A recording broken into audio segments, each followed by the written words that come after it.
Ce mardi 6 juin, les aventuriers de Koh Lanta, le feu sacré se sont affrontés sur la mythique épreuve de l'orientation. Mais qui a réussi à s'en sortir pour décrocher son ticket pour les fameux poteaux? Dans Koh Lanta, rien n'est jamais acquis, et les aventuriers la prennent souvent à leurs dépens. Après l'élimination choc de Quentin, qui a fait les frais de la stratégie incroyable de Julie et Tania, il n'était plus que 4 à pouvoir prétendre au titre d'aventurier ultime. Qui de Tania, Frédéric, Nicolas et Julie repartira avec les 100 000 € promis aux vainqueurs? Pour pouvoir accéder à la mythique épreuve des poteaux, les 4 aventuriers restants ont dû s'affronter, ce mardi 6 juin, sur la célèbre course d'orientation. Un véritable défi pour les rescapés de cette saison, qui accumulent une fatigue extrême depuis plusieurs semaines. Comme tous les ans, la course d'orientation cesse de dérouler sous haute tension, alors que Julie, Tania, Frédéric et Nicolas se sont éparpillés sur 3 zones différentes.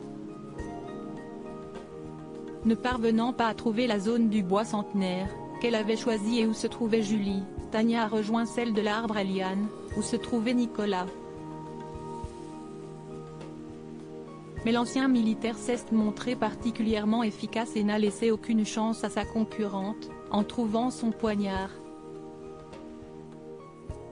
En seulement 40 minutes. Qui sont les 3 candidats qualifiés pour les poteaux? Premier qualifié de cette saison pour les poteaux, Nicolas a été rejoint quelques heures plus tard par Tania, qui a su devancer Julie en trouvant le poignard avant elle, alors que les 2 dernières femmes de l'aventure étaient au coude à coude sur leur zone.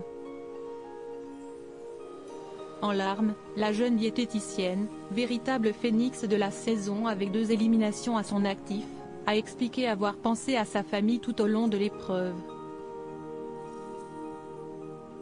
J'espère qu'ils seront fiers de moi, a déclaré celle qui a trouvé son poignard en 4h40.